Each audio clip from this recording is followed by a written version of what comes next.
Gente, pode ler a mesma do domingo passado, Maria? Seu dedo foi literalmente na mesma do domingo passado. Então, vou ler. Capítulo, como é que fala? Que as cartas estão marcadas, né? Para a gente harmonizar os nossos... Hã? Eu sei que é. Capítulo 99 do Caminho, Verdade e Vida, o título é Prometer. E esse livro é uma psicografia do Chico Xavier pelo Espírito Emmanuel. Então vamos alinhar os nossos pensamentos ao redor do que foi dito aqui, para a gente começar de fato o nosso trabalho, que já está começado desde a portaria, mas diz o autor espiritual retirou um pedaço da segunda carta a Pedro, parágrafo 2, versículo 19, prometendo-lhes liberdade, sendo eles mesmos servos da corrupção. E o título é Prometer. E o Emmanuel diz o seguinte: é indispensável desconfiar de todas as promessas de facilidade sobre o mundo. Parece atual, né?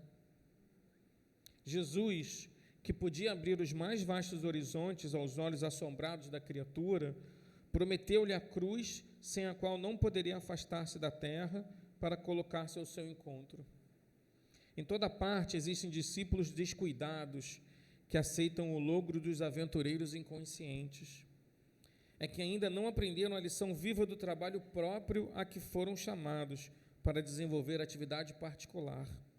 Os fazedores de revoluções e os donos de projetos absurdos prometem maravilhas, mas, se são vítimas da ambição, servos de propósitos inferiores, escravos de terríveis enganos, como poderão realizar para os outros a liberdade ou a elevação de que se conservam distantes? Não creiais em salvadores que não demonstrem ações que confirmem a salvação de si mesmos. Vou ler de novo. Não creiais ou não creiam em salvadores que não demonstrem ações que confirmem a salvação de si mesmos. Deves saber que foste criado para a gloriosa ascensão, mas que só é fácil descer. Subir exige trabalho, paciência, perseverança, condições essenciais para o encontro do amor e da sabedoria. Se alguém te fala em valor das facilidades, não acredites. É possível que o aventureiro esteja descendo, mas quando te façam ver perspectivas consoladoras, por meio do suor e do esforço pessoal, aceita os alvitres com alegria. Aquele que compreende o tesouro oculto nos obstáculos e dele se vale para enriquecer a vida, está subindo e é digno de ser seguido. Capítulo 99 do Caminho, Verdade e Vida, Prometer. Promessas vãs, né? Os falsos profetas, as falsas histórias e a facilidade, né? Facilidade do mundo. Então, que a gente tenha um domingo de trabalhos maravilhosos. Sejam bem-vindos novamente. Aos amigos espirituais, sejam bem-vindos. Aos que visitam a casa espiritualmente, sejam todos bem-vindos. Que Deus nos abençoe, nos proteja, que as faixas energéticas ao nosso redor sejam vibradas em amor e que tenhamos consciência do que estamos fazendo aqui. Que assim seja. Vou passar a palavra para o nosso irmão Alexandre Bulhões. Ele é lá do Frei Luiz e também da Rádio Rio de Janeiro. Vocês vão ouvir pela voz, quem reconhece. Fecha os olhos que vocês vão ouvir, né, Alexandre? Você vai seguir aqui, Alexandre? Você vai seguir? Ele hoje vai falar do Evangelho segundo o Espiritismo, capítulo 10, dos itens 1 a 8. Perdoai para que Deus vos perdoe, reconciliação com os adversários e o sacrifício mais agradável a Deus. Obrigado, Alexandre. Seja bem-vindo aí.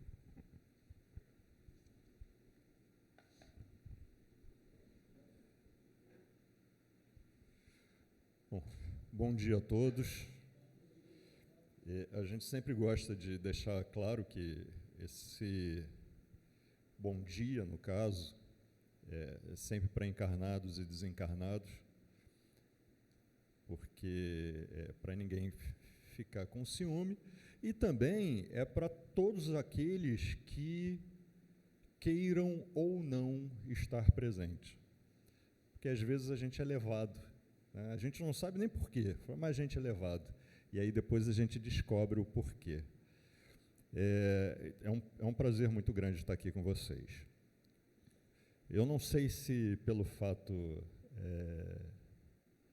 até compartilhar com você, não sei se pelo fato de que a gente, essa noite, por alguns motivos, dormimos muito pouco, e o que não era planejado, mas aconteceu, mas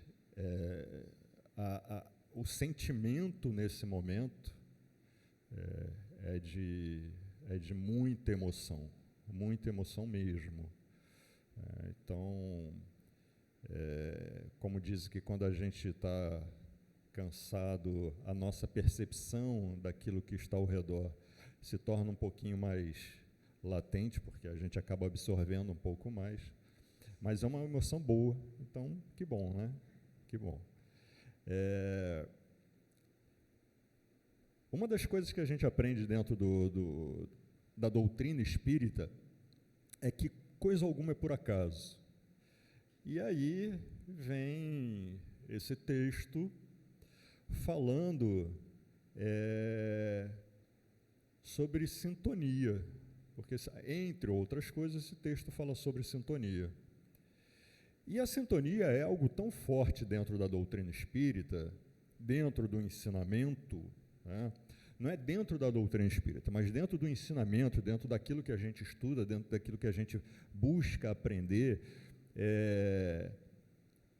que a gente entende o porquê do texto em função do nosso estudo de hoje. Quem aqui tem o hábito de usar o Pai Nosso entre as suas orações? De modo geral, todos. Né? Mas quantos de nós realmente escutam ou pensam ou refletem nas palavras do Pai Nosso? É preciso que a gente faça isso. Eu lembro que, certa vez, em um estudo lá no Lar de Frei Luís, a gente estava num estudo, se eu não me engano, era do ESD, e aí, como hábito, vamos iniciar o estudo, quem quer fazer a oração? Aí, nessa hora, todo mundo fala, né, assim, olha, como se estivesse procurando alguma coisa, né, começa a coçar o olho, né, ou então fecha o olho, tipo assim, estou em... Pois é, mas é um hábito nosso, né? A gente sempre fala assim, eu ia ler, mas deixei o óculos no carro, deixei em casa, esqueci essas coisas. E aí teve uma pessoa, a gente lembra disso, teve uma pessoa que levantou a mão e falou assim, eu posso fazer a prece de Cáritas? Eu falei, nossa, pode, né? Imaginamos, vai ler, porque é uma prece longa, né? Aí fala assim, não, porque eu gosto muito e eu sei de cabeça. Eu falei, nossa, que inveja. Um dia eu chegarei lá. Eu falei, não, claro, pode sim, pode fazer. E antes que a gente terminasse de falar o pode fazer, ela já tinha fechado o olho, engrenado a primeira, segunda, terceira, quarta, quinta e fez a prece, ou melhor, falou a prece. Em grande velocidade. Mas tudo bem, é a maneira de cada um, ok. E aí fez para toda, chegou ao final com um sorriso nos lábios, né? A gente falou assim, poxa, que beleza, né? Foi muito bom. Você pode refazer devagar? Aí ela, mas se eu fizer devagar eu me perco. Eu falei, tudo bem. Não tem problema. E por que a gente... foi assim, foi proposital, né? Porque normalmente quando tem algo muito longo e a gente não quer esquecer, né, a gente faz rápido, porque aí vai conectando uma palavra na outra e não esquece. Só que ao fazer isso, a gente não se escuta, a gente não pensa nas palavras, a gente não reflete sobre as palavras, a gente não tem tempo de buscar uma sintonia para aquela palavra que a gente está falando ou pensando. Então, quando a gente fala sobre quando a gente faz o Pai Nosso, é muito importante que a gente, aliás, qualquer oração, que a gente reflita sobre aquelas palavras. E tem um pedaço no Pai Nosso que muitas vezes, até onde conseguimos lembrar, trazia uma certa brincadeira. Como assim? Porque as pessoas vinham falando Pai Nosso, aí quando passava por aquela parte, né, que diz, perdoa-nos como nós perdoamos, aí tinha sempre alguém que, ao final, falava assim, então não vai perdoar, né, porque está difícil de perdoar. Só que acontece o seguinte, é dito, e isso é cultura popular, conhecimento popular, né, que é nas brincadeiras que se falam as maiores verdades. Né? Eu escuto isso desde pequeno. E assim, quando a gente fala, então, poxa, me perdoa como eu vou perdoar, e danou-se, não vou ser perdoado, não sei o que e tal. Só que tirando a brincadeira de lado, essa é uma das grandes verdades da vida. Aí fala assim, não, mas espera aí. Quando a gente fala, perdoa-me, Pai, como perdoamos aqueles que nos ofendem, aqueles que nos agridem, aqueles que... E aí cada um, né, tem algumas maneiras de se falar. Essa é uma grande verdade, não é porque Deus só vai perdoar se eu perdoar. Não. Nós fomos criados, né, com a gente sempre brinca, dizendo que nós somos, quando Deus nos cria, Ele já coloca um carimbo na nossa certidão de nascimento espiritual, perdoado. Você, mas não fez nada, acabou de... Né, a massa ainda está quente, nem esfriou ainda, né, já está perdoado, sim, indefinidamente. Mas esse perdão, ele é proporcional ao quanto do perdão que eu trabalho dentro de mim. Por quê? Porque se eu não trabalho o perdão, eu não sei o que é perdão. Se eu não exercito, eu não sei o que é. Eu posso ter uma vaga ideia, né? Mas eu preciso exercitar. Então, quando nós encontramos ali no item 8, capítulo 10, do Evangelho segundo o Espiritismo, dita assim, o sacrifício mais agradável a Deus. E aí tem uma citação de Mateus, capítulo 5, versículos 23 a 24, que diz assim, se, pois, ao trazerdes ao altar a vossa oferta, e ali vos lembrardes de que o vosso irmão tem alguma coisa contra vós, deixai a vossa oferenda e ide antes reconciliar com o vosso irmão, e só depois voltareis para fazer a vossa oferta.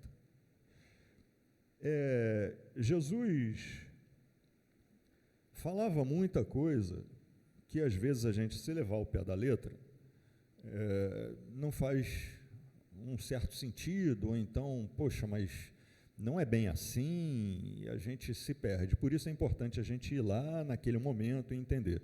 Quando Jesus faz referência à oferenda, à oferta, é porque naquela época, naquele momento, era hábito dos judeus fazer a oferenda material. Então ele faz essa conexão. Mas dentro do ensinamento cristão, essa oferenda, ela é moral, é o pensamento, é o sentimento, é a vontade, é a dedicação. Então, o que ele diz? Olha, no momento em que você diz, Pai, estou aqui, estou me dedicando, poxa, estou me entregando, pode me usar. Esse pode me usar, ele é diretamente proporcional no quanto eu faço de esforço, no quanto eu empenho a minha vontade para me dedicar ao próximo. Então é por isso que Jesus diz o seguinte: olha, você veio aqui, está se oferecendo a Deus, mas o quanto é real da sua oferta. Porque não é a oferta no momento em que eu entro num centro, numa sinagoga, num templo, numa igreja, não é a oferta num tempo que eu assisto uma palestra, que eu tomo um passe, mas é no quanto no meu dia a dia, no quanto, quando chega aquele vizinho, fala, nossa, esse vizinho é chato, no quanto eu troco por isso, esse julgamento, esse pensamento, essa palavra por, opa, lá vem aquele vizinho que precisa da minha palavra, precisa do meu sorriso, precisa do meu apoio. Quanto de esforço eu tenho nisso em domar as minhas más inclinações, né?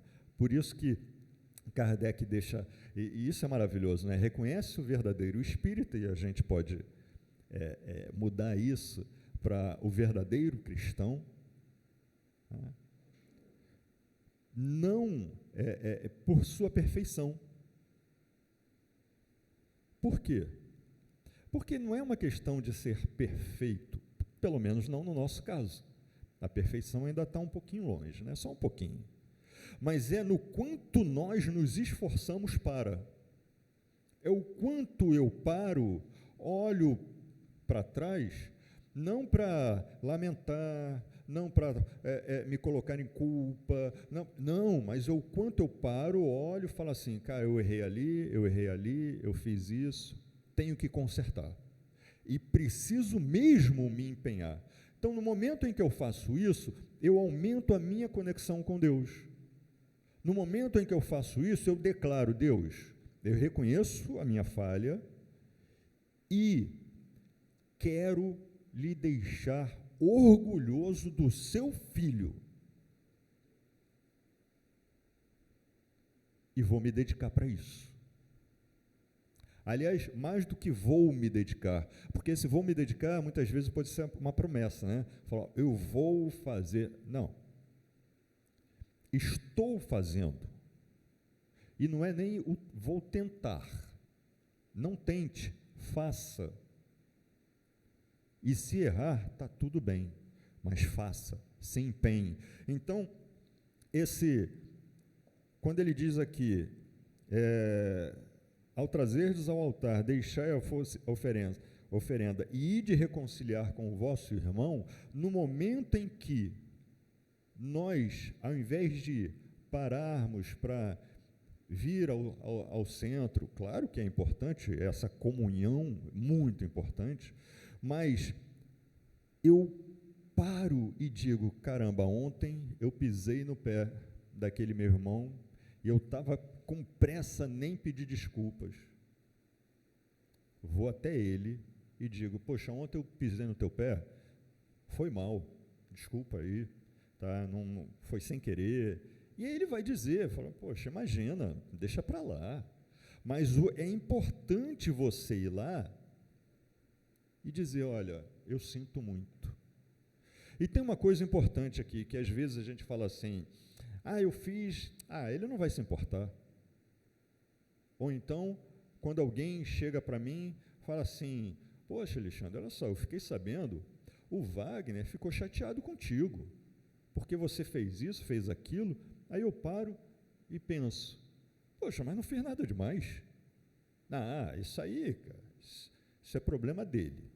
O sentimento é dele, então não tem nada com isso. E sim, o sentimento é dele, a escolha é dele, a vontade, é verdade. Mas, se eu sei que ele ficou chateado por causa de alguma coisa, tá? É minha responsabilidade, mesmo que eu tenha certeza de que eu não cometi nenhum erro. É minha responsabilidade moral ajudá-lo a superar esse sentimento. Então eu chego até ele e digo, Wagner, poxa, eu fiquei sabendo que você ficou chateado. Cara, desculpa, tá? Foi mal, não tive a intenção.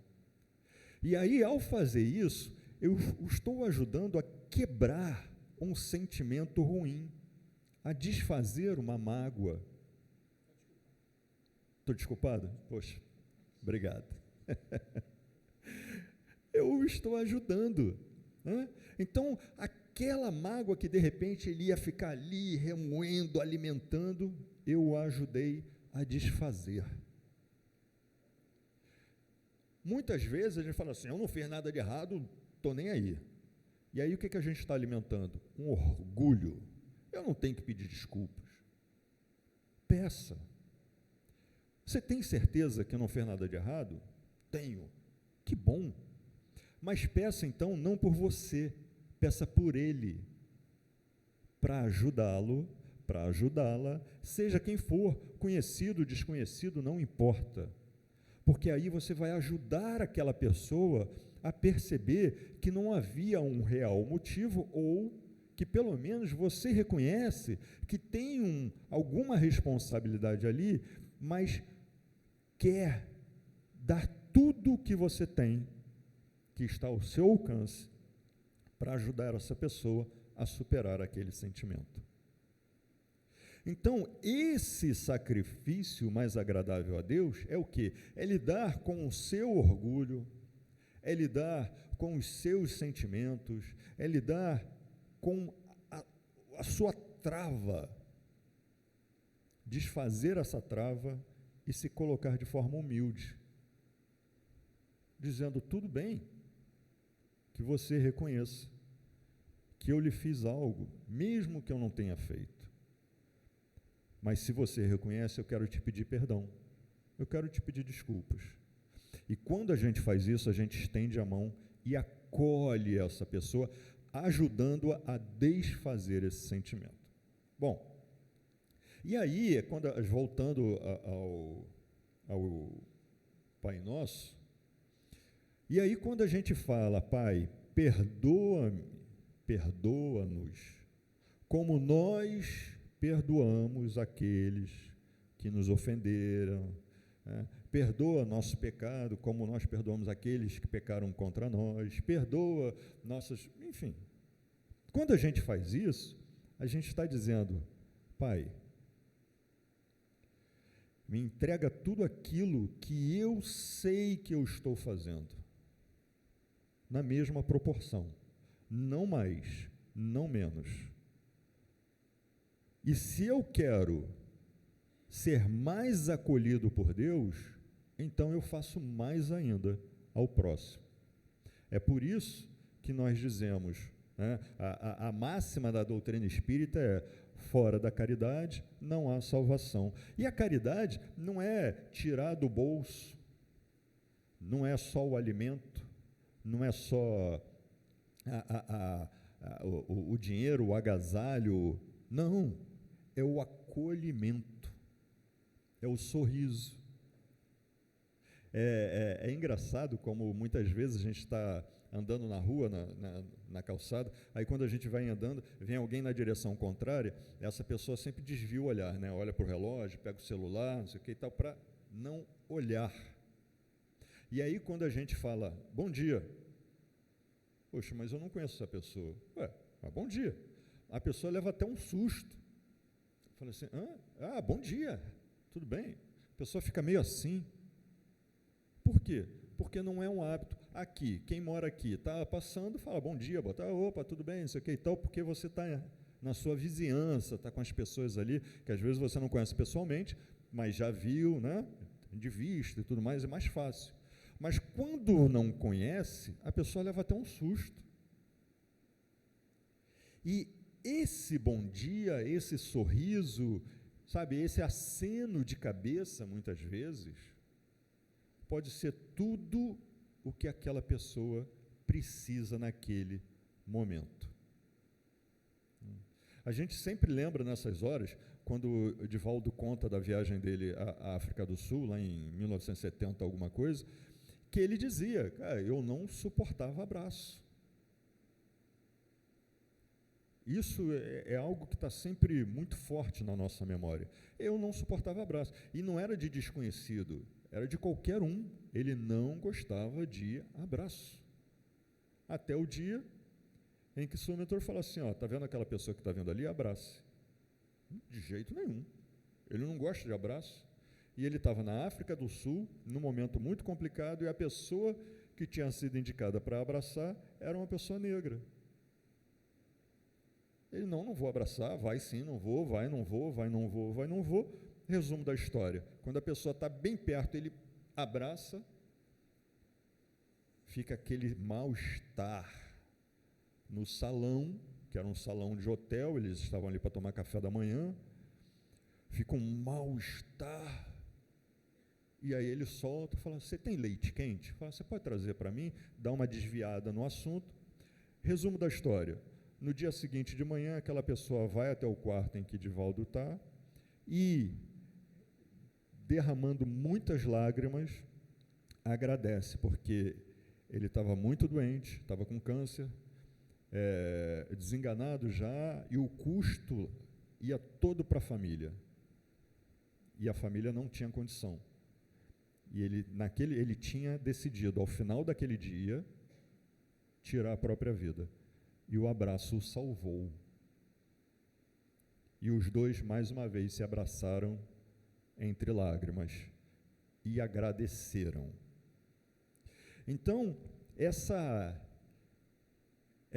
esse ato foi um ato de muita caridade. E aí Divaldo até fala, a partir daquele momento ele virou adepto da abraçoterapia. Aí todo mundo ele quer abraçar agora, né? Então, assim, a gente olhar para o próximo com mais amor, com mais carinho, com menos julgamento. Por vezes a gente olha, a gente não tem ideia, aliás, por vezes, a gente dificilmente tem ideia do que se passa dentro daquela pessoa, mesmo que seja alguém da própria família ali, 24 horas, dificilmente a gente tem ideia do que está passando dentro dela. Mas, se a gente estende a mão,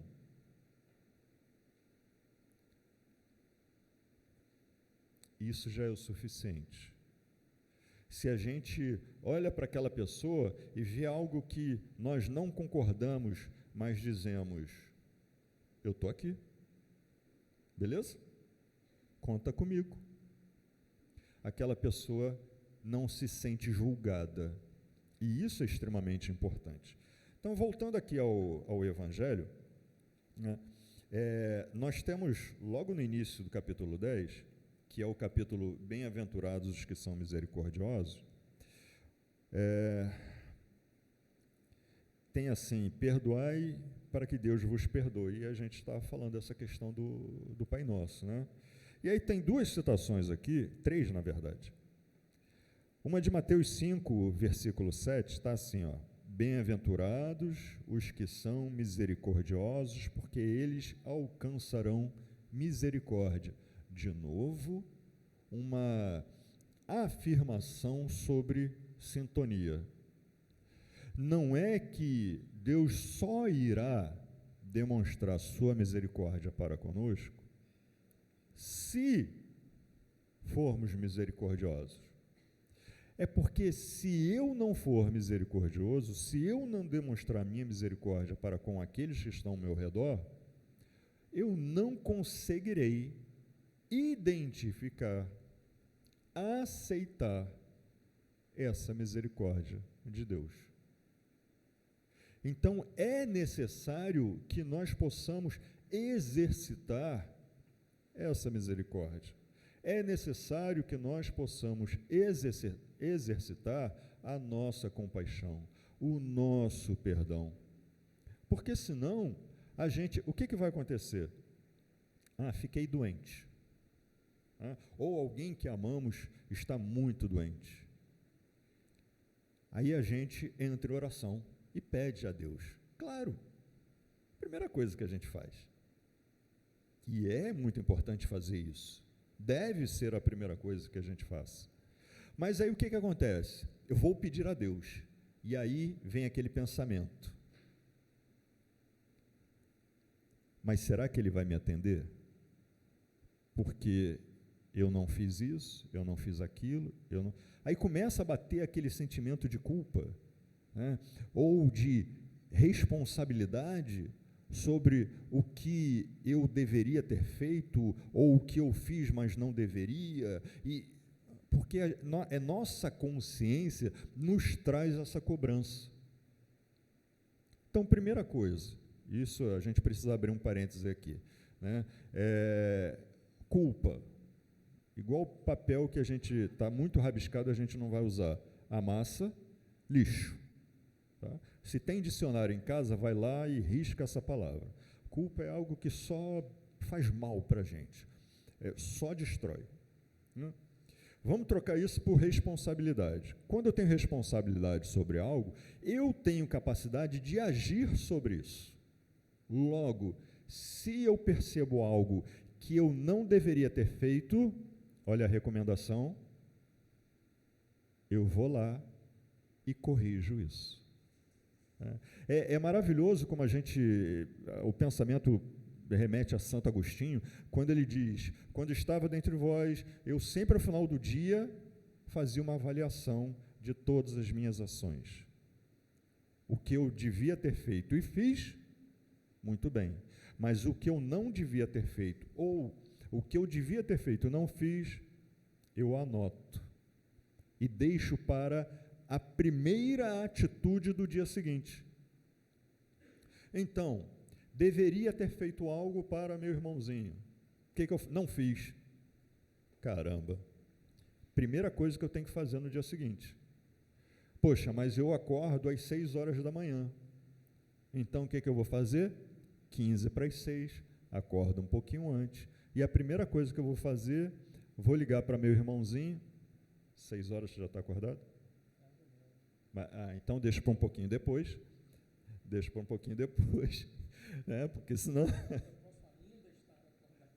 pode ainda estar acordado. Então, tá certo. Então, de repente... né? Mas aí a questão uma das primeiras coisas que eu faço, entro em contato com meu irmão, falo: olha, aconteceu isso, ok, tal, vamos resolver, pronto. Por quê? Porque no momento em que eu disser: pai, me ajuda, pai, me perdoa, pai, me abençoa, pai, eu não tenho aquela coisa de: poxa, mas eu não fiz, será que... Percebem? Então, a questão de ser misericordioso não é simplesmente o fato de: olha, você tem que praticar porque é uma ordem, é assim, tem que... Não, a questão você precisa praticar. Porque ao praticar, você se torna mais conectado com Deus. E mais ainda, você se torna uma luz para aqueles que precisam. Tem uma frase que é atribuída a...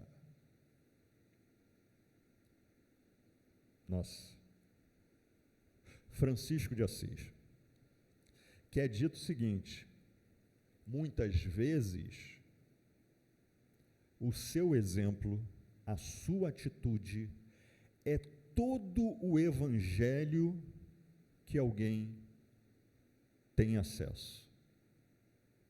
Ou melhor, a pessoa, às vezes, ela não sabe ler, ou ela não tem o contato com o cristianismo, né, com a mensagem do Cristo, de qualquer forma, não importa.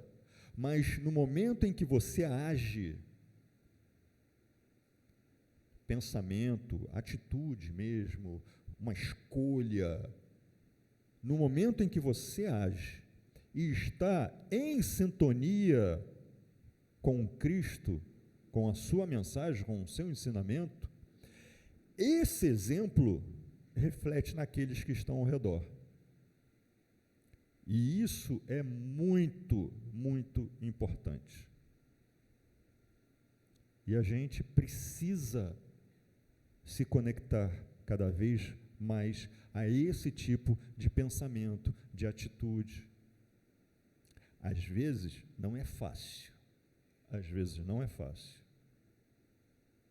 Há pouco tempo atrás, eu estive num hospital com uma pessoa que precisava muito de ajuda e tudo mais naquele momento, e alguém que eu me importo muito, e de repente entra no hospital, mas não pode ser atendido aqui, mas vai para o outro, que não sei o que e tal, e naquela, bota dentro do carro, vamos embora, e a pessoa passando mal e querendo sair. Na saída do estacionamento, eu não consegui, cadê o papel? E a gente não acha, né? No desespero, a gente não acha.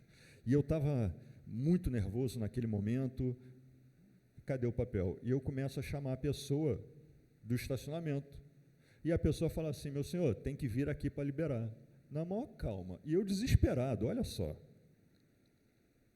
eu preocupado, e a pessoa reclamando, gemendo, e eu falei, nossa, infelizmente, eu saí da sintonia, naquele momento, saí mesmo, e eu gritei com a pessoa do estacionamento.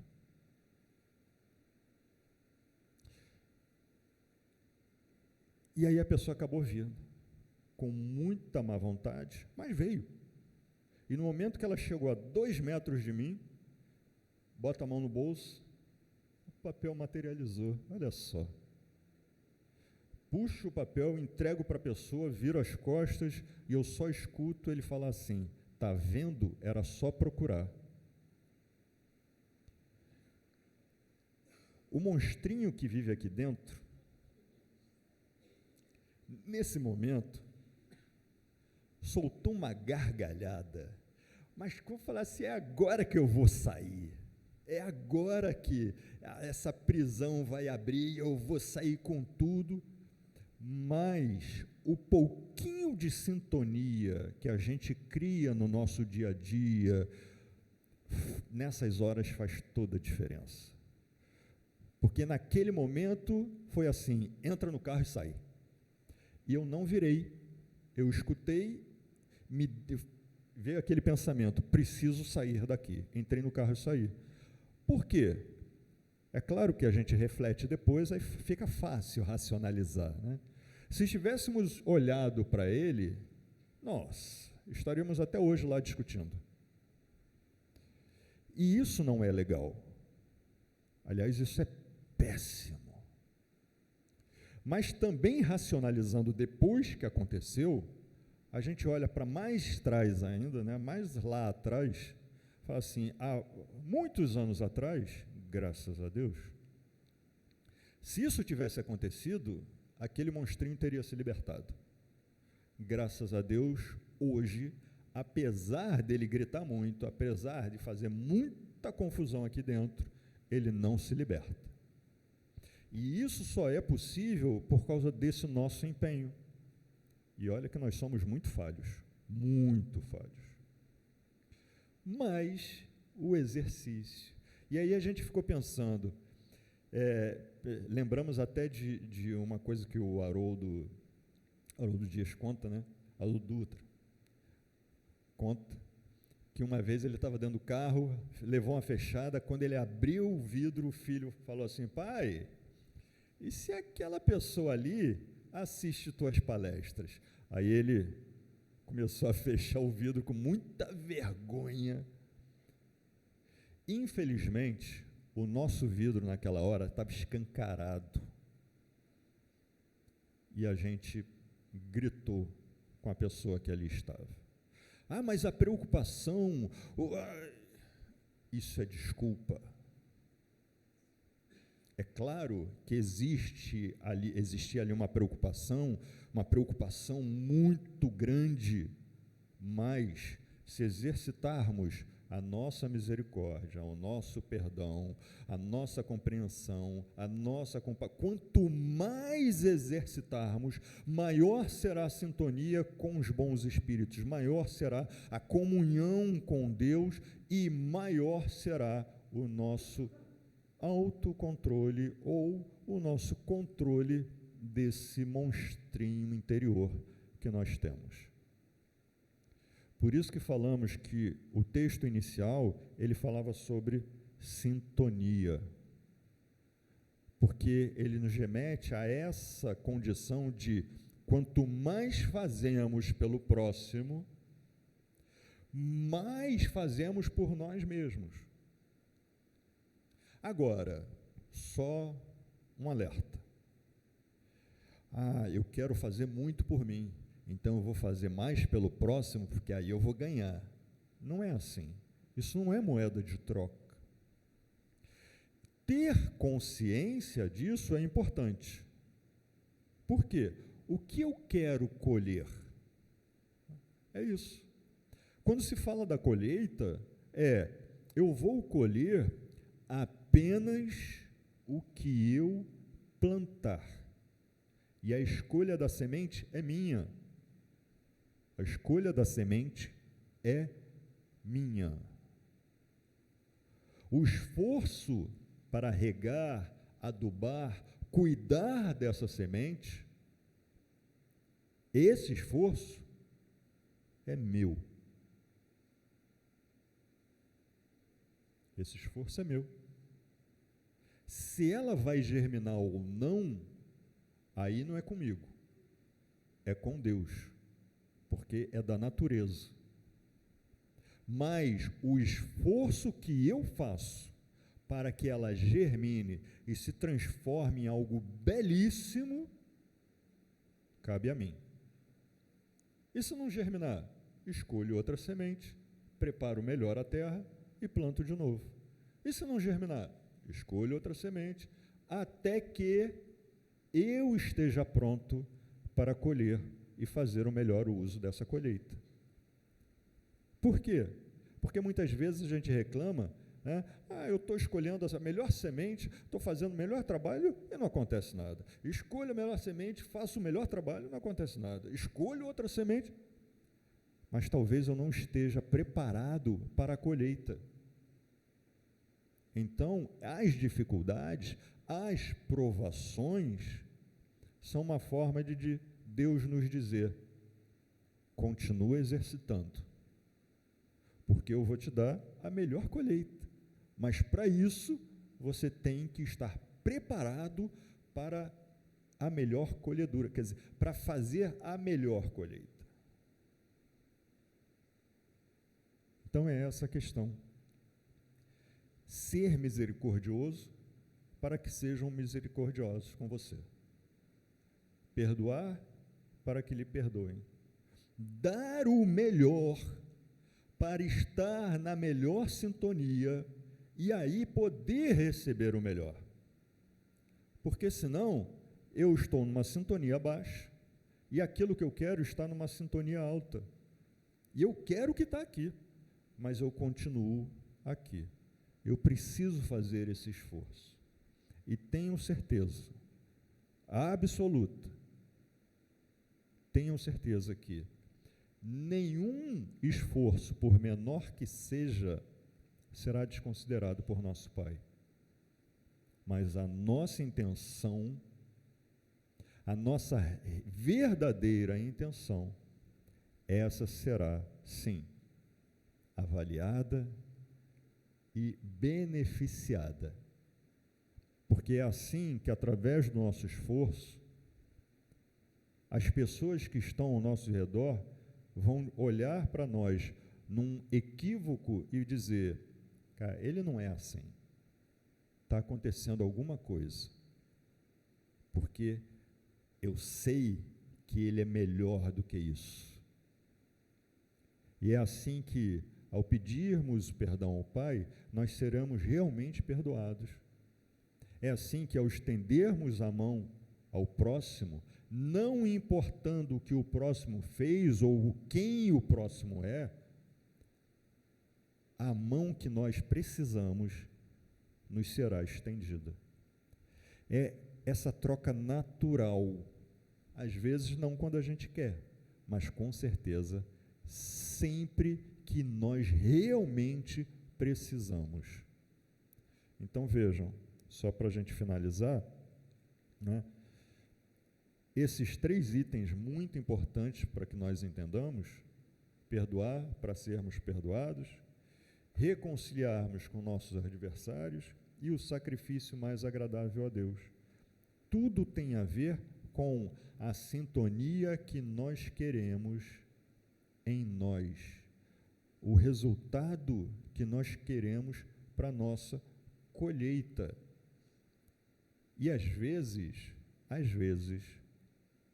essa colheita não será feita por nós, mas toda a gratidão pelo plantio, pelo cuidado, será para nós.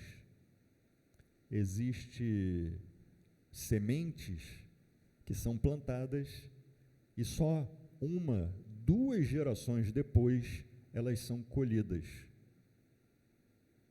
E isso faz parte da nossa vontade de fazer mais pelo próximo, independentemente daquilo que nós recebemos, porque ao fazer isso, nós vamos receber e muito.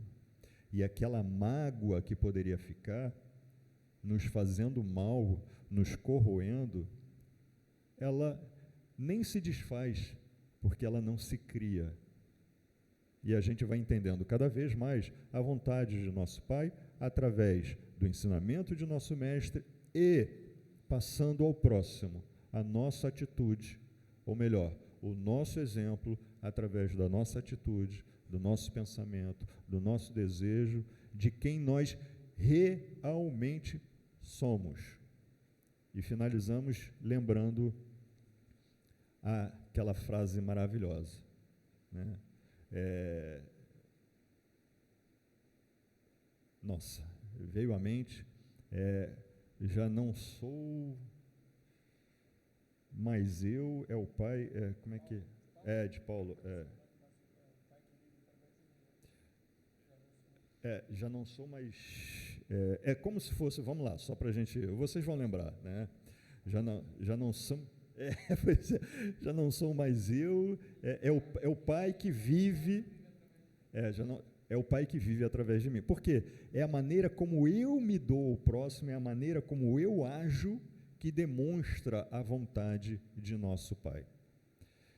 Finalizamos aqui dizendo que desejamos a cada um de nós, a todos nós, encarnados e desencarnados, que através das nossas escolhas, das nossas atitudes, dos nossos sentimentos, nós possamos efetivamente dizer: Pai, obrigado por tua presença, e que através de cada passo meu, eu possa acender essa luz que existe dentro de mim, pois afinal eu sou teu filho, e assim como Jesus é uma grande luz no caminho de todos nós, que nós possamos acender essa luz e ser essa luz, não apenas no nosso caminho também, mas no caminho daqueles que estiverem em algum momento passageiro ou por muito tempo ao nosso lado, e que assim a vontade de nosso Pai seja feita.